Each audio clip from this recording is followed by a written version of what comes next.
Channel KS biology tech में एक बार आप सभी विद्यार्थियों का हार्दिक स्वागत, अभिनंदन और वंदन करता हूं। जैसा कि आप सभी को ज्ञात है, हाई स्कूल एवं इंटरमीडिएट की बोर्ड परीक्षाओं का डेट आ चुका है। तो आज मैं आपको ये सूचना दे रहा हूं कि आज के बाद कक्षा 10 एवं 12 के बोर्ड में आने वाले जितने ही महत्वपूर्ण प्रश्न हैं, उसके साथ साथ उसका आंसर भी इस आपके अपने YouTube channel KS biology tech में वीडियो आपको प्रदान किया जाएगा।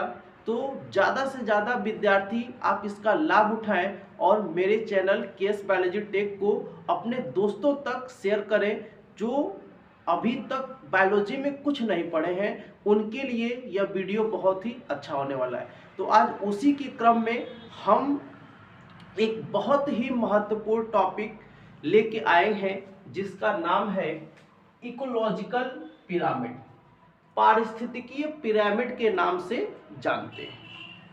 तो आइए वीडियो को स्टार्ट करते हैं। अगर आपको वीडियो अच्छा लगे तो आप अपने दोस्तों तक इस वीडियो को जरूर शेयर करें जिनसे उनको भी लाभ प्राप्त हो सके। तो जो ये इकोलॉजिकल पिरामिड है, पारिस्थितिकीय पिरामिड, सबसे पहले तो जो चार्ल्स एल्टन नाम के एक साइंटिस्ट थे जिन्होंने 1927 में 1927 ईस्वी में सबसे पहली बार जो ये पिरामिड की संकल्पना है, जो कॉन्सेप्ट है पिरामिड का, उसको इन्होंने दिया था। मैंने क्या बोला कि जो ये इकोलॉजिकल पिरामिड है, इस पिरामिड की जो संकल्पना है, कॉन्सेप्ट है, इसको चार्ल्स एल्टन नाम के एक वैज्ञानिक थे जिन्होंने 1927 में 1927 ईस्वी में चार्ल्स एल्टन नाम के वैज्ञानिक ने इसको कॉन्सेप्ट को दिया था। और ये पिरामिड्स होता क्या है, तो कह सकते हैं कि यह एक आरेख होता है। यह एक क्या होता है? आरेख होता है। या ये कह सकते हैं कि यह एक त्रिभुजाकार संरचना होता है, यह एक आरेख होता है जिसके द्वारा जो पारिस्थितिकी तंत्र है, उस पारिस्थितिकी तंत्र में जो सजीव हैं, उन सजीवों का जो नंबर्स है, सजीवों का जो नंबर्स है, नेक्स्ट जो उनका बायोमास है, जो उनका बायोमास है, और उसके साथ साथ जो एनर्जी है,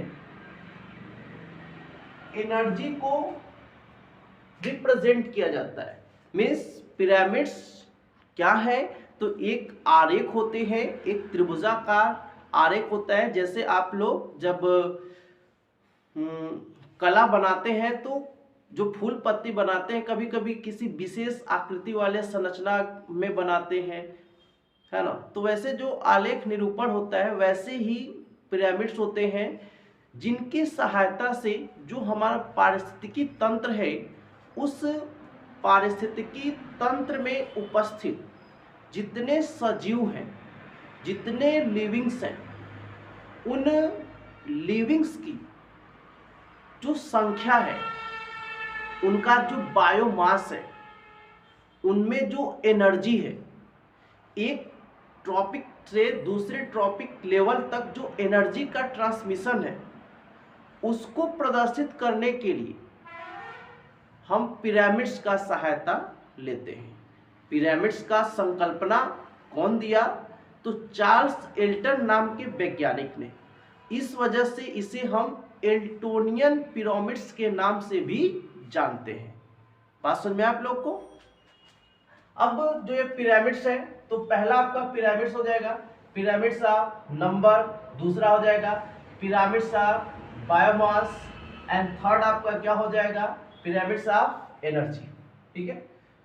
तो जो सबसे पहला है पिरामिड्स ऑफ नंबर्स, इसमें एक्चुअली क्या होता है कि सजीवों की जो संख्या है, जैसे इसमें आपका सबसे पहले प्रोड्यूसर्स हो गया, प्राइमरी कंज्यूमर्स हो गया, सेकेंडरी कंज्यूमर्स हो गया और टर्शियरी कंज्यूमर्स हो गया। तो यहाँ पे संख्या को प्रदर्शित कर रहा है, तो इसलिए आपका ये पिरामिड्स ऑफ नंबर हो गया। और पिरामिड्स ऑफ नंबर कैसा होता है, तो ये आपका सीधा बनता है। ऑब्जेक्टिव क्वेश्चन यहाँ से पूछा जा सकता है आपसे कि जो पिरामिड ऑफ नंबर है ये कैसा बनता है, उल्टा बनता है कि सीधा बनता है। तो मोस्टली कैसा बनता है, सीधा बनता है। और प्राय कभी कभी क्या होता है कि जब जीवों की जो संख्या होती है ना, जो जीव होते हैं, जीवों की जो संख्या होती है पारिस्थितिकी तंत्र में जब बहुत अधिक होता है तालाब वगैरह में, तो उस दौरान ये क्या होता है, उल्टा भी बनता है ना। जो पिरामिड्स है, पिरामिड्स क्या होता है, उल्टा और सीधा दोनों बनता है पिरामिड्स ऑफ नंबर का। ठीक है। दूसरा है पिरामिड ऑफ बायोमास। तो जो पिरामिड ऑफ बायोमास है इसमें एक्चुअली क्या होता है, तो प्रत्येक जो सजीव है, प्रत्येक जो सजीव है उन सजीवों का, जो प्रत्येक जो सजीव है उन सजीवों का जो बायोमास है, जो कह सकते हैं कि जो ड्राई वेट है, जो ड्राई वेट है, ड्राई वेट को रिप्रेजेंट किया जाता है जिस पिरामिड के द्वारा, जिस पिरामिड के सहायता से पारिस्थितिकी तंत्र में उपस्थित जो सजीव हैं उनके ड्राई वेट को, उनके शुष्क भार को रिप्रेजेंट किया जाता है। उस पिरामिड्स को हम क्या बोलते हैं, तो बायोमास है ना, पिरामिड ऑफ बायोमास। आखिरी और तीसरा पिरामिड ऑफ एनर्जी, ऊर्जा का पिरामिड भी कहते हैं। तो जो ऊर्जा का पिरामिड है इसके द्वारा क्या प्रदर्शित किया जाता है कि जैसे हमारा ये पिरामिड्स है, तो यहाँ पे आपका प्रोड्यूसर हो गया, प्राइमरी कंज्यूमर, सेकेंडरी कंज्यूमर और टर्शियरी कंज्यूमर। तो इस पिरामिड के द्वारा यही बताया जाता है कि एक ट्रॉपिक लेवल से दूसरे ट्रॉपिक लेवल तक जो ऊर्जा है उसका कैसे ट्रांसमिशन, कितने परसेंट जो ऊर्जा है वो लॉस हो जा रही है और कितने परसेंट जो ऊर्जा है वो एक स्तर से दूसरे स्तर तक पहुंचता है। यहाँ पे एक नियम भी बताया गया जिसे 10% एनर्जी लॉ भी कहते हैं, फ्लो एनर्जी लॉ भी बोलते हैं या लिंडमैन्स लॉ भी बोला जाता है। लिंडमैन्स नाम के वैज्ञानिक थे, इन्होंने क्या बताया कि जो ऊर्जा है, जो ऊर्जा है, ऊर्जा जब एक कोसी स्तर से, एक कोसी स्तर से जब दूसरे कोसी स्तर तक, दूसरे कोसी स्तर तक जाता है तो 90% जो ऊर्जा है ये क्या हो जाता है, नष्ट हो जाता है, डिस्ट्रॉय हो जाता है। मेटाबॉलिज्म में या हीट में ये ऊर्जा क्या होती है, 90% व्यय हो जाती है, खर्च हो जाती है, डिस्ट्रॉय हो जाती है। केवल जो 10% ऊर्जा है वह एक लेवल से, एक पोषी स्तर से दूसरे पोषी स्तर तक पहुंचता है। इसी को 10% एनर्जी फ्लो का लॉ भी बोलते हैं या इसे लिंडमैन लॉ भी बोला जाता है। जैसे क्या कि सूर्य सबसे प्रमुख ऊर्जा का स्रोत है, तो सूर्य से सपोज 10,000 जूल एनर्जी आ रही है, तो जो हरे पौधे हैं, जैसे मान लीजिए मैं केएस प्लांट हूं, तो मेरे पास जो सूर्य से ऊर्जा आएगी, तो ऊर्जा सूर्य के पास 10,000 है, तो मेरे पास जब ऊर्जा आएगी तो 90% उसका क्या हो जाएगा, डिस्ट्रॉय हो जाएगा हीट में या अन्य जो क्रियाएं होती हैं।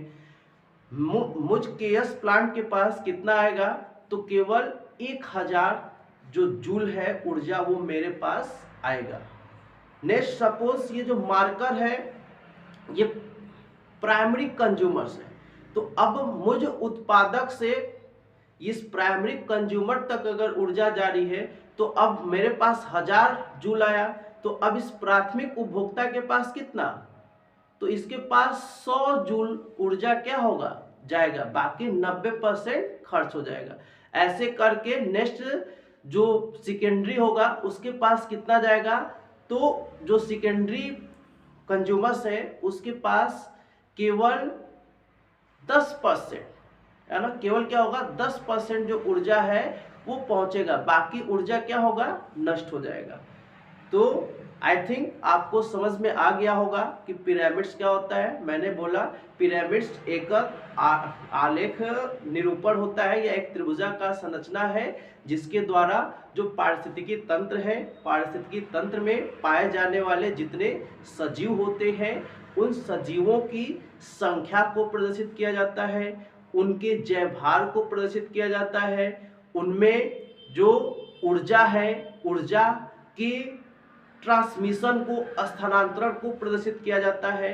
और एक आप ऑब्जेक्टिव में भी क्वेश्चन याद रखेंगे कि जो ऊर्जा का पिरामिड होता है ये हमेशा सीधा बनता है, बाकी जो जैवभार का पिरामिड है चाहे संख्या का पिरामिड है ये उल्टा सीधा दोनों बनता है।